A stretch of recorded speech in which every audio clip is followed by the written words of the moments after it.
है कि सोमवार की अगर प्रदोष पड़ती है, बहुत ध्यान से सुनना महाराज, सोमवार की प्रदोष पड़ती है तो शंकर भगवान कैलाश पर निवास करते हैं।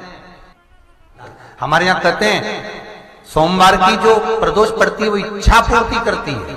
प्रदोष पड़ती है, उस प्रदोष पर प्रदोष काल में अगर एक आधी चम्मच भी गौ माता का दूध मिल जाए, एक छोटी सी कटोरी में सीधे हाथ में दूध और उल्टे हाथ में दूध, जल का पात्र या उसी पात्र के ऊपर दूध का पात्र रखकर हाथ में लेकर जो शंकर के शिवालय में देहली पर खड़ा होकर शंकर से अपनी कामना कर कर शंकर के मंदिर में जाकर दूध अशोक सुंदरी वाली जगह पर चढ़ाकर जल शंकर के शिवलिंग पर जो समर्पित कर देता है, देव अधिदेव महादेव उसकी कामना पूर्ण कर देते हैं, पूर्ण करते। प्रदोष का नियम बना लो,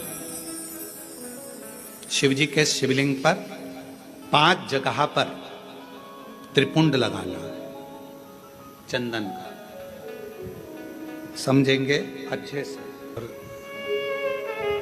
ये शिवजी का शिवलिंग है, ये जलाधारी है, ये गणेश जी का स्थान, कार्तिकेय का स्थान, बीच में अशोक सुंदरी का स्थान। शिव जी के ऊपर जो बूंद बूंद पानी जलाधारी में से टपकता है वो शिव जी की 5 लड़कियां, नाम बोलेंगे साथ में, जया, विषहरा, शामली बारी, दौतली, देव।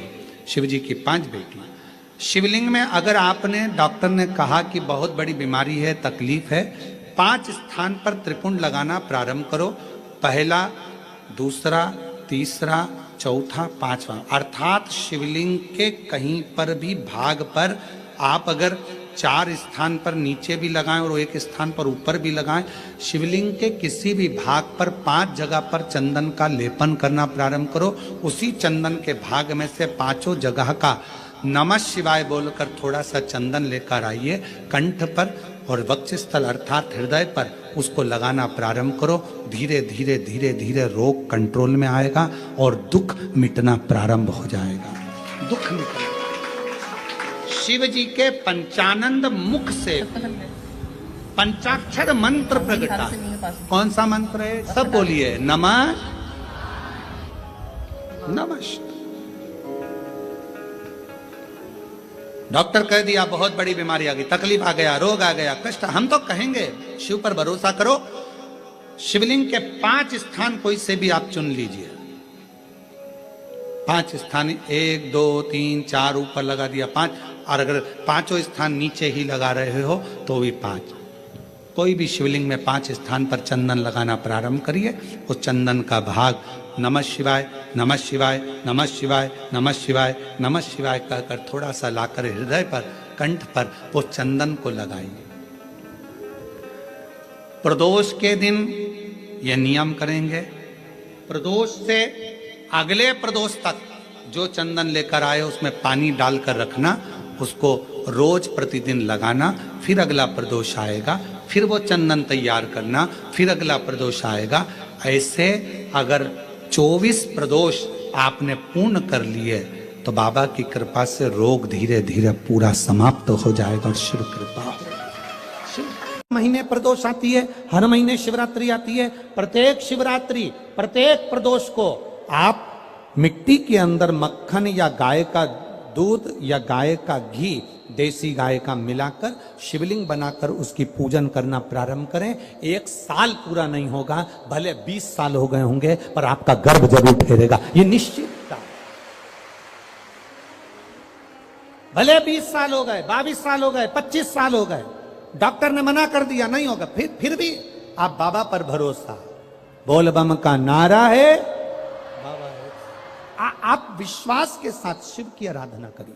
गाय, देसी गौ माता का दूध, मक्खन, घी, ये हमारे मिट्टी के अंदर मिलाकर जब हम शिवलिंग का निर्माण करते हैं तो हमारा वंश बढ़ता, दुखों से पीछा छूट ही नहीं रहा। तब उस जगह पर बेलपत्री के मध्य भाग में, जो बीच में डंडी का जो भाग है, बड़ी पत्ती और ये 2 छोटी पत्ती के मध्य में जो डंडी का भाग है, उस डंडी के भाग में पीला चंदन और एक अक्षत पीला, शंकर भगवान को किसी भी प्रदोष के दिन आप अगर प्रदोष काल में समर्पित कर रहे हैं तो ये निश्चित है कि धीरे धीरे कर कर वो दुख समाप्त होगा। प्रदोष के दिन या सोमवार के दिन तो शिव जी की जो सबसे छोटी लड़की है अशोक सुंदरी, उस अशोक सुंदरी वाली जगह पर इस बेलपत्र को, उस घी को बीच की पत्ती में थोड़ा सा लगा लीजिए। और जो अशोक सुंदरी वाली जगह है, जानते हो ना आप लोग अशोक सुंदरी की जगह, आपको पहले भी कथा में कहा, चंदन को लगा लीजिए। और महाराज बीच की पत्ती में थोड़ा सा घृत, घृत मतलब गाय का घी, गौ माता के दूध से माखन से निर्मित उस घी को बीच की पत्ती में थोड़ा सा लगा लीजिए।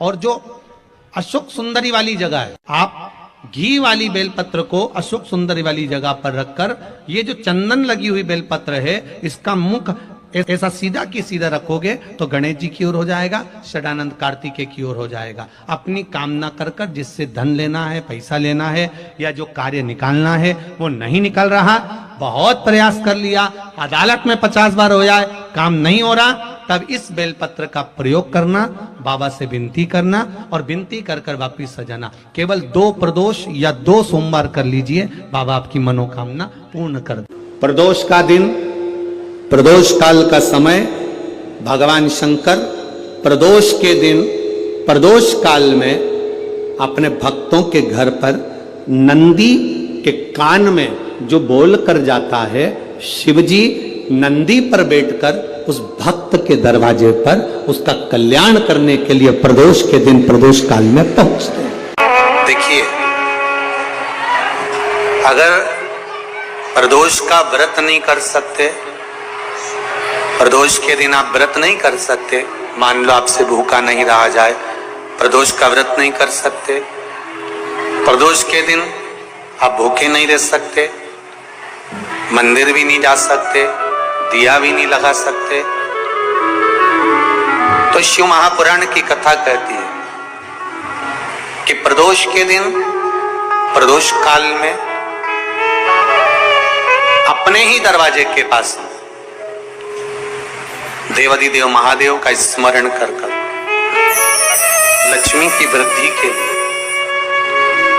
कार्य सिद्धि के लिए, संपदा को प्राप्त करने के लिए आप अपने ही दरवाजे के पास में एक दीप लगा सकते हो। कौन से दिन? प्रदोष के।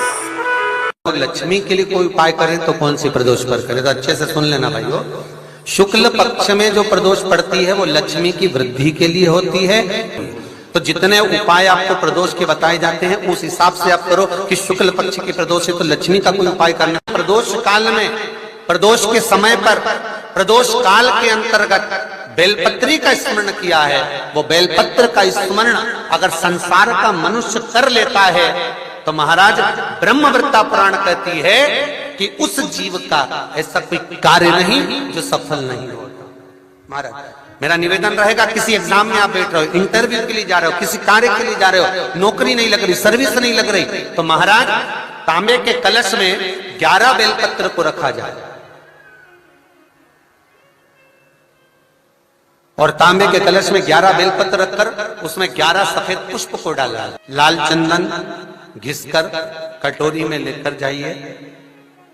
प्रदोष के दिन, शुक्ल पक्ष का जो प्रदोष पड़ जाए उसके दिन शंकर के शिवलिंग पर लाल चंदन लपेटने से पहले शंकर की जो जलाधारी करती है, शंकर भगवान का संपूर्ण परिवार जलाधारी में विराजमान है। शिव महापुराण कहती है, माता उमा का चरित्र कहता है, कोई एग्जाम में बैठ रहे हो, कोई कंपटीशन एग्जाम में बैठ रहे हो और चाहते हो कि मेरी नौकरी इसमें लगना ही चाहिए, तो लाल चंदन का लेपन आपको इस पूरी जलाधारी पर करना है। लाल चंदन का लेपन पूरी जलाधारी पर कर। और महाराज जी जिस कलश में आपने घर से 11 बेलपत्र और 11 सफेद पुष्प जल के अंदर डालकर लाए हो, उसको आप चढ़ाएंगे तो इस तरह से चढ़ाएंगे कि उसका भाग हमें दिखे चढ़ते समय। ऐसे नहीं चढ़ाना, उसको चढ़ाते समय इस तरह से चढ़ाएं कि वो जल का भाग हमारी ओर गिरता हुआ।